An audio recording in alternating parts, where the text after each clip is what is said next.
Federal Executive Council approves mother tongues as compulsory medium of instruction in primary school as a new national language policy. South African President CYRIL Ramaphosa faces threat of impeachment over FARMGATE. BAYELSA Queens beats Rivers Angels in Nigeria Women Football League opener.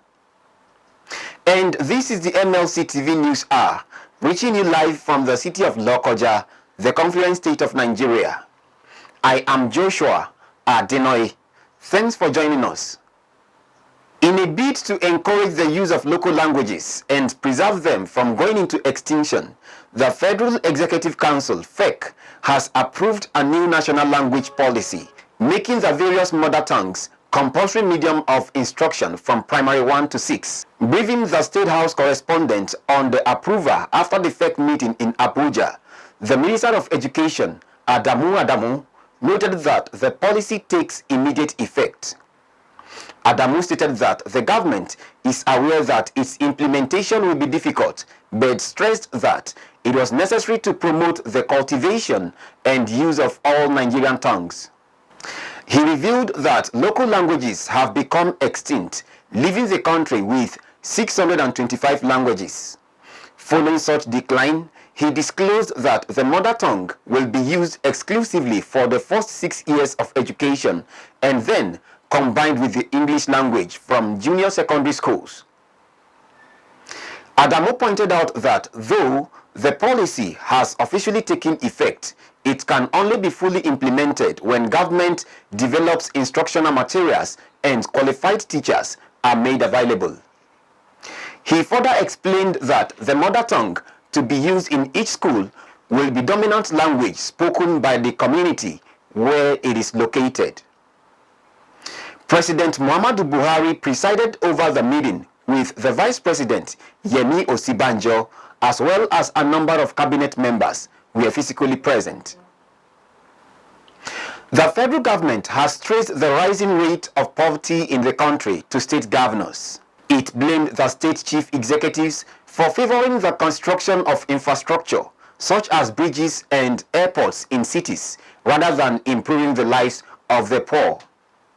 The Minister of State for Budget and National Planning, Clement Agba, stated this while briefing the State House correspondents shortly after the Federal Executive Council meeting, chaired by President Muhammadu Buhari at the Aso Rock Villa, Abuja. Agba noted that 72% of the nation's poor resides in rural communities, but decried that the governors are not doing much for the rural dwellers. He said the governors are basically functioning in their state capitals, explaining that the democracy they preach should be about delivering the greatest goods to the greatest number of people.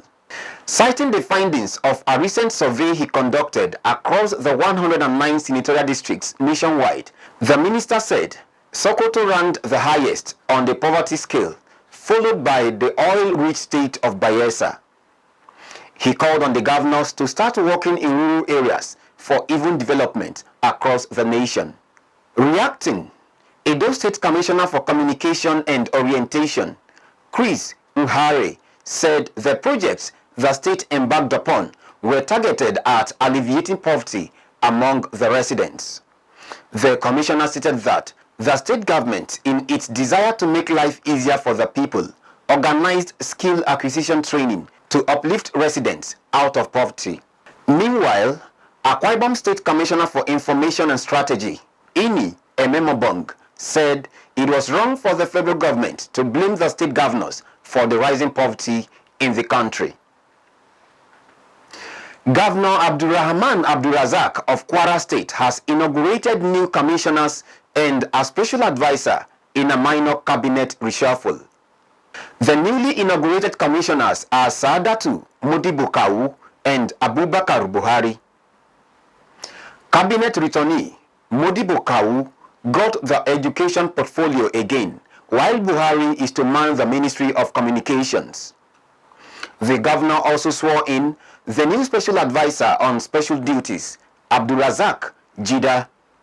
The Kwara State governor also announced a minor cabinet reshuffle involving 5 commissioners, Wahab Abaje, who moved from the Ministry of Water to Energy, Mariam Hassan from Energy to Women Affairs. Others are Abdul Malik Risikatulahi from Women Affairs to Water, George Towoju from Communication to Youth, and Adamu Jamila from Youth Development to Planning. Lagos State Parking Authority, LASPA, has warned Lagosians against patronizing illegal car park operators in the state. The agency said the warning was for the safety of their vehicles and also accused some illegal private park operators of damaging government property used for clamping vehicles and controlling indiscriminate parking. General Manager of LASPA, Adebisi Adelabo, gave the warning during the monitoring and enforcement exercise in Marina, Lagos. Represented by the Director, Operations of the agency, Ayokunle Akinrimisi, the LASPA General Manager said the private car park operators were operating illegally, stressing that such has negative effect on Lagos residents who parked their vehicles within their premises and gave out their car keys to operators at owner's risk. She further stated that the authority was saddled with the responsibility of regulating and managing all forms of parking and registering all existing private and public parks. She pointed out that in a bid to ensure a coordinated parking management system, LASPA had issued several warnings to car park owners to register with the authority and ensure proper operation of the business environment. The General Manager urged anyone interested in car park business to register with the Lagos State Parking Authority and get a parking permit to operate. National President of Stand Up for Women Society, SWS, Barrister Deborah Ijadele Adetono, has commended Abia State Governor Okezie Ikpeazu for assenting to the Female Person's Right of Inheritance or Property Law 2022. The National President, through the Association's National Public Relations Officer, Liberator Billy Uwogu, explained that Governor Ikpeazu has demonstrated that females are not different from the males when it comes to who inherit family property. Barrister Ijadele Adetono noted that the new law is in consonance with her association's belief to support women to get justice, help to understand and to know their rights, as well as advocate for women participation in politics for a better society. She also appealed to the governor to put machinery in place to implement the law and to sanction violators in the nearest future. The SWS president called on traditional leaders to support the governor to realize the purpose for which the law is meant for. The law is to provide for the rights of female persons to inherit and own property and for other matters connected therewith. We go on a short break. Stay tuned. We'll be right back. Get human interest stories right here on MLC TV with entertainment, sports, business, culture, tourism, and fashion news stories all featured on MLC TV. Not forgetting political and current affairs news, state and federal government and people's matters will be discussed regularly on MLC TV. MLC TV, your one-stop online destination for unbiased, accurate news, entrepreneur ideas, and youth matters to the rest of the world. MLC TV, reaching everywhere, informing everyone. Welcome back. On crime, a 41-year-old trader, Nabweze Chibike, has been arraigned before a federal high court sitting in Benin, Edo State, on 2 court charges of alleged possession and importation of large quantities of Mivina chicken seasonings. The case between the Federal Republic of Nigeria as complainant and Nabweze Chibike as the defendant came up for the first hearing. The case was brought before the presiding judge, Justice S.M. Shaibu, and he pleaded not guilty to the 2-count charge. Counsel to the defendant, Razak Isenalume, pleaded with the presiding judge to grant his client bail on the ground that he responded to the invitation by the National Agency for Food and Drug Administration and Control, NAFDAC, without being arrested. But the lawyer to NAFDAC, Okoli Chinyere, said the accused should be kept in their custody till the next hearing.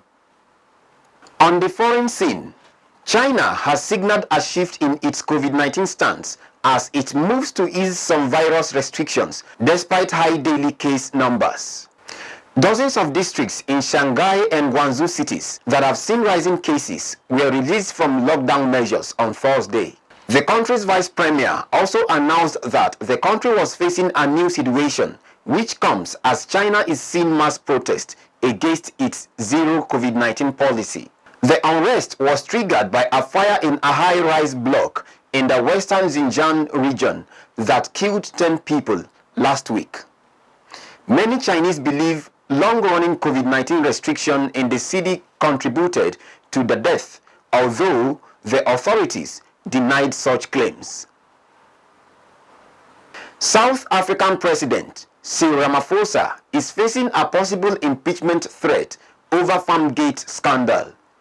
President Ramaphosa has been accused of covering up a $4 million theft from his farm in 2020, including kidnapping and bribing the burglar into silence. A 3-volume report from an independent panel has found that Ramaphosa abused his position and may have broken an anti-corruption law, denied wrongdoings, and said the money was from selling buffalo. The panel's findings have been handed to Parliament, which is set to examine them and decide whether or not to launch impeachment proceedings next week. Ramaphosa is less than a month away from a conference which will decide if he can run for a second term with his party, the African National Congress, ANC, in 2024. The incident could particularly damage Ramaphosa's chances of running for the office on an anti-corruption ticket. On sports, let us join Jonah Malik for updates.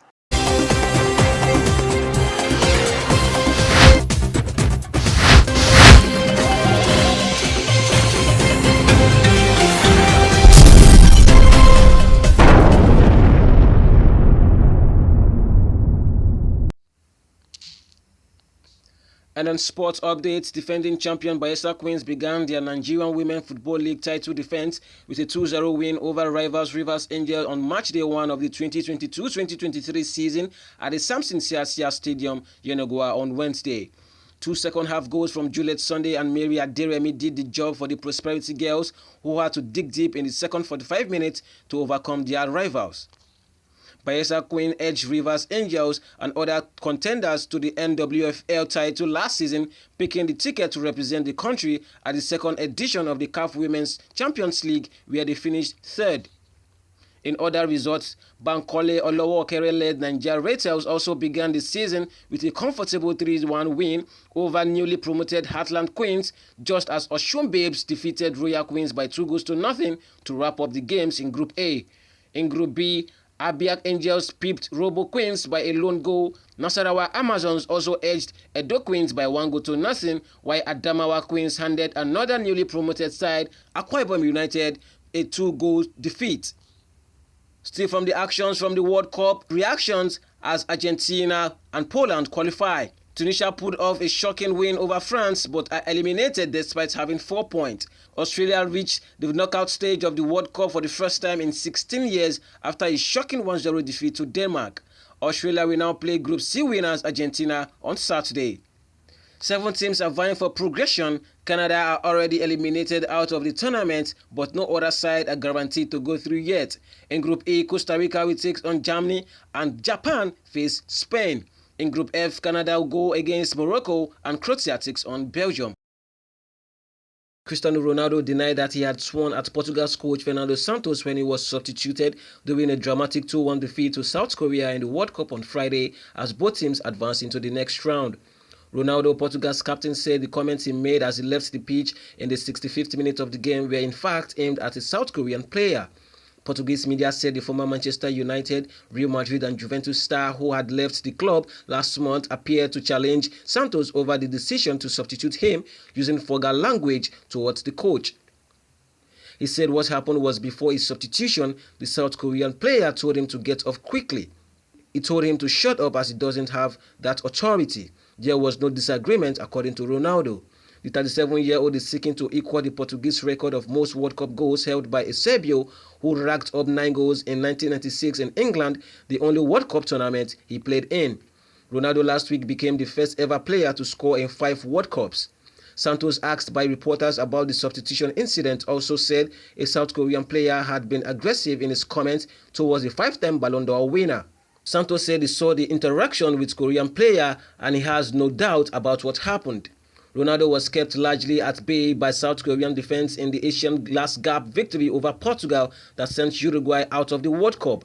But he was involved in South Korean's equalizer in the 27th minute of the game when a corner struck him on the back and fell for Kim Jong-won to score. Santos made 6 changes to the side that defeated Uruguay on Monday, mindful of the risk of yellow card suspension in the next round of the tournament, which Portugal had already qualified before kickoff against South Korea. Santos said they are unhappy. They wanted to go through with a win. They wanted to go through playing good football to keep boosting their confidence. They are not going to lose confidence. This group has confidence, but it's a warning, a very serious warning. Perhaps some positive things could come from this game. He congratulated Paulo Bento, his predecessor as Portugal's manager, who is now in charge of South Korea. He said he just gave him a hug. He is unhappy. He is happy. He didn't facilitate anything, but friends are friends, business aside. Portugal, by finishing top of Group H, are likely to avoid Brazil, the probable winners of Group G, with Serbia, Switzerland, or possibly Cameroon in the first knockout round. And that's sports update on MLC TV. I am Malik Jonah reporting. Back to Akasta for more stories.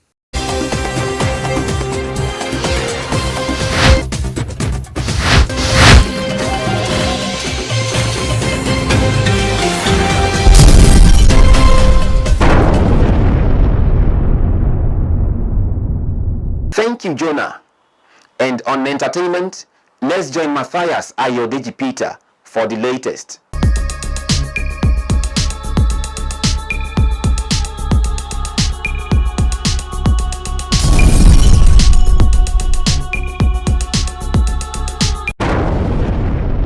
On our foreign entertainment news, Twitter Inc. suspended Kanye West's account again just 2 months after the rapper's account was reinstated, as his tweets violated the social media platform's rules. Twitter owner Elon Musk, who calls himself a free speech absolutist, had welcomed the return of the rapper, known as Ye, to the platform in October. In his latest tweets, Musk said he tried his best that Kanye once again violated their rules against incitement to violence and his account will be suspended. Twitter late on Thursday also restricted one of Ye's tweets. His account was suspended within an hour after Musk responded to a Twitter user who said, "Elon, fix Kanye, please." Twitter did not immediately respond to a request for comment. Twitter had restored the account of the rapper before the completion of the social media platform's $44 billion takeover by Musk. However, he later clarified that he had no role in bringing Ye back on Twitter. Crossing over to Africa, award-winning comedian and content creator Sabinus had gotten a new house in the metropolitan city of Lagos, Nigeria. Taken to his Instagram page, the AMVCA winning creator showed off the house pool, which has his name engraved in it. Though he did not share full details of other parts of his new house, he had made a post debunking the rumors that he acquired it for 100 million naira. Sabinus later shared another video still denying the rumors price tag.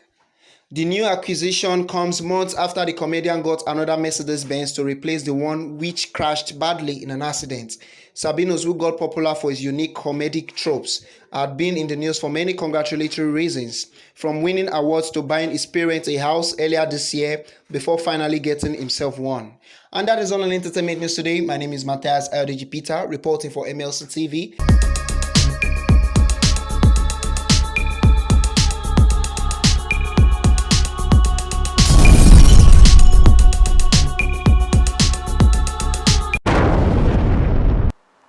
Thank you, Matthias. And that's the size of our package for today. Join us tomorrow at this same hour to watch our news as we give you updates on happenings within and across the globe. Don't forget to subscribe to our YouTube channel, Malachite TV. Like and follow our Facebook page, MLC TV, Instagram, MLC TV 2021, Twitter at MLC TV1. For your event coverage, information, contribution, advert and sponsorship, please call any of our numbers displayed on your screen. Join us Friday and Saturday to watch our special programs. It's Malachite TV, reaching everywhere, informing everyone. I am Joshua Adinoy. Please continue to be a brother's keeper to build a united and peaceful society together. Good day and thanks for watching.